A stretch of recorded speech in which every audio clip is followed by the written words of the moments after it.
dear viewers at home, welcome to this morning's edition of the newspapers and OSBC television. We have newspaper to review this morning, and I want to quickly say my guest is already seated in the studio here, and I am talking about Barrister Kayode Adebisi. Barrister, you're welcome to the program. Good morning, sir. Yes, let's start from the front page of the Nigerian Tribune this morning. Akaridodo Pico in the pipeline surveillance contract awarded to Tumpuni. Knocks FG for permitting non-state actors to bear arms. Isoko youth, women protest, threaten showdown. Barrister, how will you react to this? Well, the case or the scenario is the same because of the incessant attack on our pipelines being vandalized by the then Niger Delta militants. That was the reason why I think Jonathan administration came out without approach to allow these militants, particularly Tompolo, to be given the contracts. Because if that approach was not adopted, we need to engage a huge sum of money.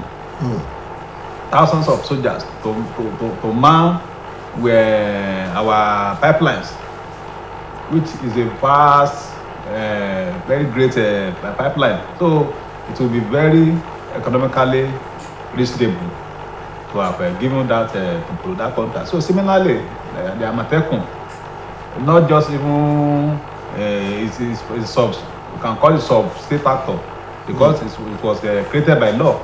So why can't you also harm them?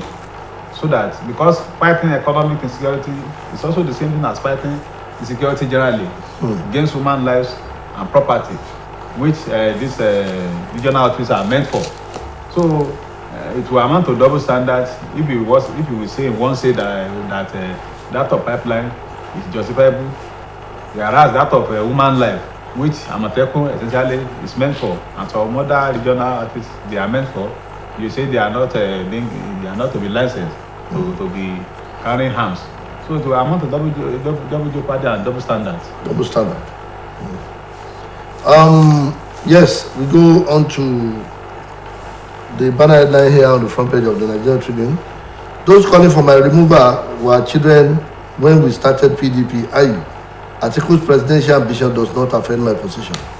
This is Ayu, former Senate President and the National Chairman of PDP, Dr. Yocha Ayu, coming out for the first time to react to the purported attempt to get him removed from office as National Chairman of the PDP. And the reaction here is that those calling for his removal were children when they started PDP.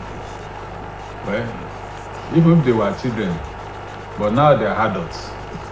And they have the right to complain. They are part and parcel of your party membership, and their own way too. They are leaders in their own region, in their own right. So respect is reciprocal. You as a national chairman who once proclaimed publicly that you will resign once a northern presidential candidate emerges. So now, how then you now shift the post by saying that you are not going to resign again. So hanging on your 4-year mandate. That was so that the level of crisis between the parties, between the Atiku and the wicked person, has gone beyond redemption. Just a matter of time. Every day we keep on hearing some bomb cells. When the mother of the bomb cell will soon be had, according to Wike, that those who are plotting to loot Nigeria, we will mention them. So let us wait and see how this drama will end. Yes. Proposed APC presidential aspirant meeting postponed. Yes. The presidential aspirants under the banner of the APC were supposed to have met yesterday, but the meeting did not hold eventually. What is your take on this? Well, don't you see some political undertones? It might not be a political undertone. There might be some logistics. Because Asiwaju and his team just met with President Jonathan in Abuja. So perhaps there was an information they had that led to that postponement. At least they didn't say cancelled. So let us wait and see. Just to seek their own support, so that anyone who is aggrieved among them may be pacified or may be assured that if you get the victory, your place is reckoned with in my kingdom. So that maybe that will be the essence of their postponed meeting. Yes, the meeting, according to Punch here, this is Punch. 2023 poll, APC presidential aspirants Sean Abuja meeting. That is another approach to it, meaning that the meeting was actually slated for yesterday, but the presidential aspirants decided to call the bluff of the meeting. That's what we are talking about, the media hyperbolization or sensationalization, because it is a because one said postponement, another one says some. So which one do you expect the public to believe? It is until this meeting is not held again. That is when one will believe that perhaps there was a kind of rancor. But there's a rider here that says Tinubu Shetima unaware of meeting, says campaign team. So that is the reason why, maybe that was the reason why it was postponed. If maybe the organizer did not inform the necessary parties on time as expected. So why would they send their own party when they don't have any other party? So they contested and they lost on the democratic platform. Yes, there's a minor piece on the front page of the Punch newspaper. 32 states failed to attract investment in Q2. 32 states failed to attract investment. What is your take? What is your reaction to this? That is one of those reasons why the economy of this country is failing. Yeah, because of the level of insecurity and the unabating corruption in our country now is very worrisome for any investor to plow his resources in that environment. Notwithstanding the promises of Mr. President, we have not been seeing so tangible efforts in working the top, because today we have people cutting grass for billions of naira, just grass. So we have certain amounts in agency not being transparently reckoned with or accounted for. There are so many problems now at the National Assembly. By many agencies who not even hold their head high in public due to certain malpractices from their own end. So that is why our society now, we are now worshiping money. So everything has been monetized. So and even in the religious circle, according to Mele Kyari, he said that a pipeline was seen being directed to mosque and the church, that maybe the Lord Church of mosque leadership, they are in tango with the people stealing the crude oil. But that way is not enough. Let them mention the names if it need be, so that you not just scandalize the religious institution for making just blanket statements. So, but I hope that the area will change our way in this country to be better. Yes, we go now to New Telegraph newspaper. Let me first of all bring you this one. NSC advocate 0.5% tax to fund health sector. Nigeria Labour Congress. Yes, it's 0% tax. There is no way you have a 0% tax. It cannot go a long way. To invest in the health sector, at least it should be the primary constituency of every serious government, because it's a healthy mind, it's a healthy body. So if your mind is not healthy, your body is not healthy. So the way government will run the health sector is to ensure that they think out of the box. Because who are the people that you are going to tax now? People are economically down. Where will they get the money? You go to the government clinics, most cases you will not see the necessary equipment for the doctors to work with. So they will ask you to go and buy this, go and buy that. And we are saying that we have good health policy in most of the states. Yes, New Telegraph again, there's a minor piece here. Tribunal PDP, Adeleke Aya 8 stands, 48 lawyers to tackle Oyetola's petition. That one you are more concerned there. As one of the dramatic personnel, what is your reaction? In fact, the one we normally have before now, the one we had before now was more than that in terms of sounds, in terms of lawyers. Because of the economic downturn, that's why everybody is cutting his clothes according to his plots. So I think it's reasonable. So if we can pay them, and if the team can work as expected according to their own terms of contracts. So, but it's not the amount of lawyers or sound we hire. It is the evidence before the tribunal that will dictate the date. Evidence and counter evidence. Counter evidence and final point of law that one is able to master according to the claims and evidence led. Okay. Yeah. Daily Trust is the next port of call. On the front page of Daily Trust, I have this. One is a minor piece before we go to the major one. How I resolve ASU strike in one day, Jonathan. It may be a piece of advice to the federal government. Well, ASU strike be resolved in one day. What was the problem then? If they had been resolved one day at that time, why are we still having the 2009 agreement, which is one administration also inherited? Did they solve that 2009 agreement with federal government? So I don't think from the perspective he was talking, maybe then he was able to cajole the leadership of the ASU to go and resume your work. I will do this. So what they are, and also they are asking for new things now, which were not demanded for at that time, based on the global best practices for university, which will be universal. That's just it. It's not just a Nigerian scenario or Nigerian popularity. It must be in tango with what is in the global arena. That's why they call it university. Yes, Daily Trust, that is what we are talking. We will talk about another topic now, another headline. Borrowing plan, FG may drive Nigeria's debt to highest ever. Well, it's very serious. Boring. There is no reflection on the development of our gross domestic product. But when you are borrowing, your internal domestic product must be reflected, must be moving. So, and not just growing in terms of economic growth, it must reflect in woman lives generally. People must be, at least the rate of employment must be high.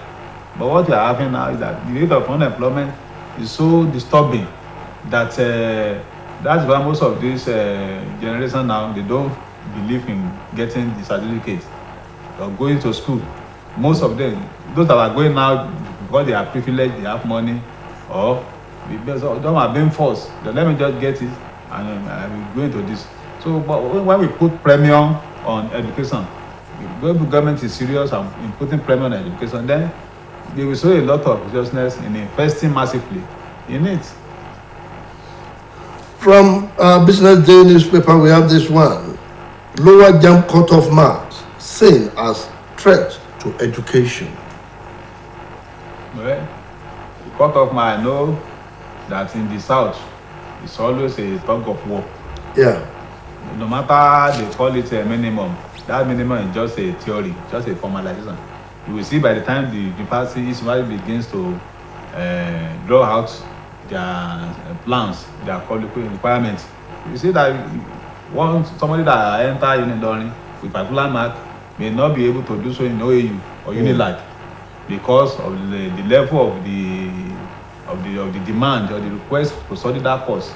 So, domain that lower for example, just a generalization. It's not applicable to each of the university. Yeah, we now go to the Daily Sun.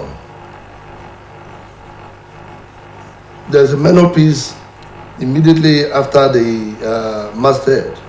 Resolve ASU strike now, Obi tells FG. No, this may be political, but it is also sensible. Well, it's not that the government have not been trying, but they also needs to seek grants. And the federal government in particular should be careful about the issue of saying no work, no pay. Just tell them that this is month, you cannot get it at once, but maybe you'll be paying it one month when you are collecting the current salary. So everyone is receiving 2 months salary until you are able to defray all those months. But to say no work, no pay, that one will escalate. Though morally, one will say that somebody who has not worked, even according to biblical injunctions or planning verses, that it's not good for somebody to eat where he does not work. But in this scenario now, one cannot simply apply that rules because by the law, they are also entitled to show their agencies, and the strike is the last means of saying that.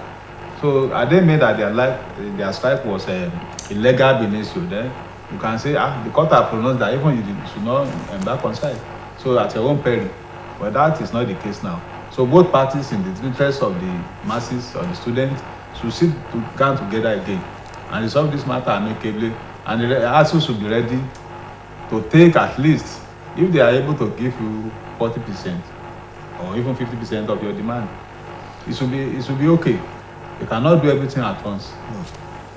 Yes, energy transition plan coming from the Daily Sun. VP departs for US to meet Kamala Harris, World Bank Group, others. The Vice President has moved to the US over energy transition plan. Your take? Well, we need to engage this international community, the advanced country before now, because we need their support. In the area of boosting our electricity, for example, we have not been able to satisfy the internal request, demand of the people. Ironically, we are supplying countries like Benin Republic, Niger Republic, supplying them. We are in terms of energy sector for the fueling of the cars in the aviation sector. Another sector where we need this energy. We are lagging behind. So, and that is one of the key problems with economic underdevelopment. Small scale industries cannot work to the maximum, and they have to pay through their nose. That's why the price of goods and services naturally will be increasing. But if we are able to get our energy production very well, at least people have supply of electricity for good 24 hours. Things will change gradually. Yes, let's look at this one from the front page of the Nigerian Tribune. Boko Haram planning to re-establish base in Adamawa. That is quoting Governor Amadu Fintili. That's Governor of Adamawa State. Boko Haram planning to re-establish base in Adamawa. You cannot rule that out because if it's Boko Haram, there is no amount of persuasion you can give to them, you can preach to them. They will not take it. They are religious fundamentalists. And so far they have money, sponsors, and international cooperation. They will still regroup. But for others who are only there due to economic impoverization, then those one can leave the stage if they have fire of the military and other agencies, along with social intervention. If there is social intervention for them, rehabilitate them, let them learn one vocation or the other. So you apply both approaches simultaneously.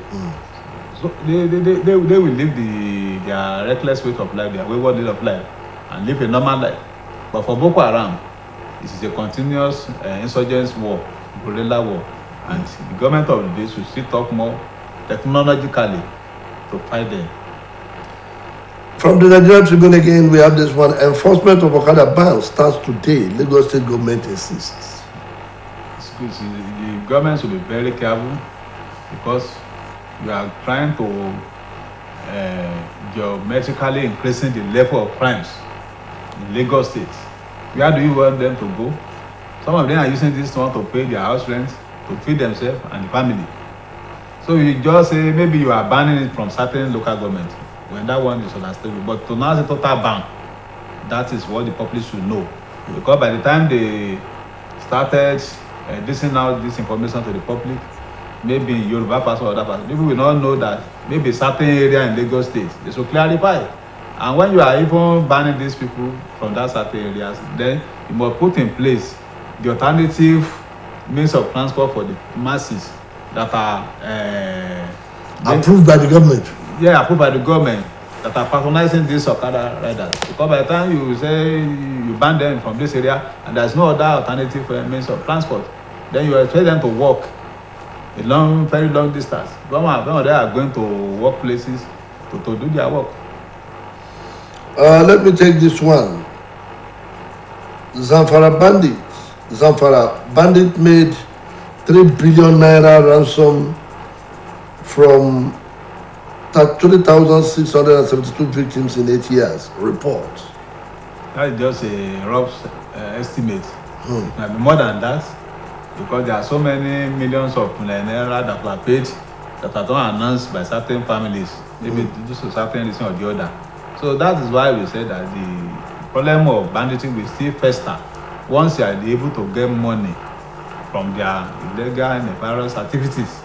So until these people are heavily dealt with by the federal government, the security agency, most of them, they are not ready to live because they are getting money, they are not ready to live this kind of way of life. That is just the reality. Yes, from Blueprint newspaper again, 80% Africans rely on traditional medicine, WHO. Well, they are relying out of the fact that conventional medicine is very costly, and out of the fact that traditional medicines are not regulated by the government of the day. Some of these traditional medicines are very cancerous and dangerous to human lives. So, and when we have unregulated regime, liberalized regime, that's the kind of the thing we have now. So many people will just be patronizing. So many people will just be selling local herbs, local gin, without any NAFDAC authentication or certification, whether it's good for human consumption. So, and poverty level too, rate of the rate of poverty affects the people. We cannot afford to pay the medical bills in hospitals. Even the card, 1,000 naira card or 500, they don't have. Yeah, going back to the Daily Sun, INEC warns election observers against late application. INEC warns election observers against late application, meaning that INEC has a lot of work to do, and one of it is the registration of election observers. But they will have a time frame for such. Be that as it may, if they are now coming at a time when they are preparing for the election, there was no way they are going to. So that is why. What's your reaction to this? It's normal. Everything is based on timing. Electoral time, the time to prepare for the election, and all other processes is based on time. So there are no group of organizations who cry wolf that they are politicized because we are this, we are that. So, but the INEC also should also make their timing reasonable, and it should be published, widely published, so that there should be awareness through the National Orientation Agency. They should sensitize the people and the importance of the observers and other stakeholders in politics should also engage the observers, to orientate the citizen and to educate.